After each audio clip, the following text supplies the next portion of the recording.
అస్సలాముఅలైకుం వరహమతుల్లాహి వబరకాతుహు. అందరు బాగున్నారా? నేను కూడా బాగున్నాను.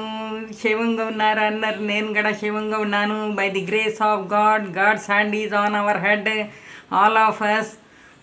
Be happy, have a nice day. నేను ఇప్పుడు ఏం చేస్తున్నానంటే, ఈ గ్యాస్ బిల్ల లేదు, అయిపోయింది. పిల్లడు తీసుకురావాలా, తీసుకుని వస్తాడు ఈ మందులు ఇవన్నీ.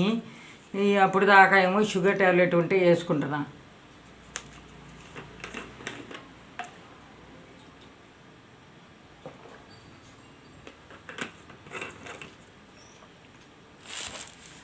ఇప్పుడు ఏం చేస్తున్నానంటే, నేను టిఫిన్ చేస్తున్నాను, రొట్టెలు.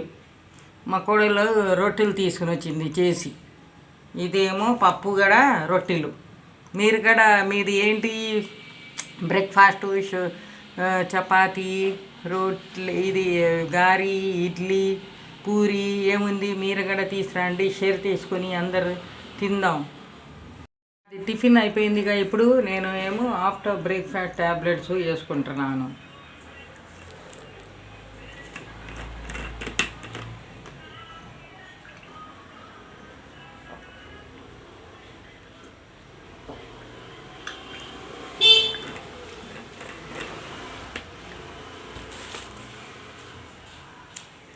ఏమైందంటే, నేను డబ్బులు తీసుకుని వచ్చాను, కలెక్ట్ చేసి హార్ట్ సర్జరీ చేశారు మా దూరం చుట్టాలు వాళ్ళ అని చెప్పాను కదండి. అందరి దగ్గర నేను కలెక్ట్ చేసా. ఆ డబ్బులంతా నేను తీసుకుని వచ్చి వాళ్ళకి అందించాను. వాళ్ళు చాలా హ్యాపీగా ఉండారు, చాలా థ్యాంక్స్ చెప్పారు అందరికీ. చాలా హ్యాపీగా అయిపోయారు. చాలా చాలా థ్యాంక్స్ అన్నారు అందరికీ. వాళ్ళ గురించి చెప్పుకున్నారు.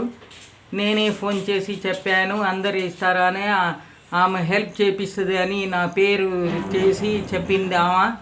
నేనే హెల్ప్ అడిగాను, చేయమని చేస్తుంది, దూరం బంధం అని చెప్పింది ఆమె. చాలా ఇది హ్యాపీగా అయిపోయారు ఇద్దరు భార్యాభర్త. చాలా హ్యాపీగా ఉండి, చాలా ఇది చేసావమ్మా, నువ్వు హెల్ప్ చేయించావు మాకు అందరి దగ్గర, చాలా చాలా థ్యాంక్స్ అండి అని చెప్పారు. వాళ్ళ డబ్బులు వాళ్ళకే అందించానండి.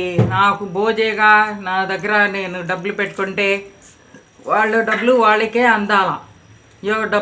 డబ్బులు వాళ్ళ దగ్గర ఉంటే మంచిది, నాది కాదు. ఉంది అది అంతా వాళ్ళందరూ వేసింది. మా చుట్టాలైనా, మా ఫ్రెండ్స్ అయినా, లొకాలిటీ ఫ్రెండ్స్ అయినా అందరూ కలిసి మా డబ్బులు వేసారు. ఆమె డబ్బులు ఆమెకి అందించాను. ఆమె ఏమో చాలా హ్యాపీగా ఉన్నారు ఇద్దరు భార్యాభర్త. చాలా చాలా థ్యాంక్స్ అన్నారు. దువా చేస్తానని చెప్పారు మీరందరికీ. నేను వేసానుగా, వాళ్ళతో మాట్లాడిచ్చానుగా, మాట్లాడారు వాళ్ళు. ఇప్పుడేమో నాది అయిపోయింది. మార్నింగ్ నుంచి నేను అంతా సర్దుకున్నాను, అంతా క్లీనింగ్ చేసుకున్నాను. దూరం నుంచి చాలా రోజుల నుంచి నాలాంక ఒకసారి వచ్చి అంతా క్లీన్ చేసుకొని, బట్టలు కడుక్కొని, అంట్లు కడుక్కొని, ఈ వస్తువులు ఇవన్నీ వాడటం లేకపోతే ఏమో పాడైపోద్ది. అప్పుడప్పుడు ఏమో అది నడుస్తూనే ఉండాలి. ఆ మిషన్లు, డిష్ వాషర్ అయినా, బట్టల మిషన్ అయినా, ఏదైనా అవన్నీ దుమ్ము పడి గలీసి ఉంటే అంత సదురుకున్నాను. ఇప్పుడు సర్వెంట్ వచ్చింది. సర్వెంట్ వచ్చి ఆమె సదురుతుంది, ఇప్పుడు ఊడుస్తుంది. ఇల్లు ఊడిసి కొంచెం తుడిచి వెళ్తుంది. ఇప్పుడు మేము ఏం చేసామంటే, సాయంత్రం భోజనం పిలిచాం. ఎవరికి? కరీమున్ గారు, ఉడా కాలనీ, నా ఫ్రెండు, వాళ్ళ ఇద్దరికి నేను ఉమ్రా వెళ్తున్నారుగా వాళ్ళు. ఉమ్రా వాళ్ళకి ఇవాళ నేను రసం చేస్తా, బట్టలు పెడతా, గార్లెండ్ పెడతా, పూలు హారం పెడతా, రసం చేస్తా, భోజనాలు పెడతాను వాళ్ళకి. పిలిచాను ఇవాళ. ఆ వ్లాగ్ కూడా చేస్తాను, చూడండి మీరందరూ. నా వీడియో మీకు నచ్చితే కానీ మీరు లైక్ చేయండి, షేర్ చేయండి, కమెంట్ చేయండి, సబ్స్క్రైబ్ చేయండి, బెల్ ఐకాన్ తప్పకుండా నొక్కండి. Okay, bye bye, see you next video again.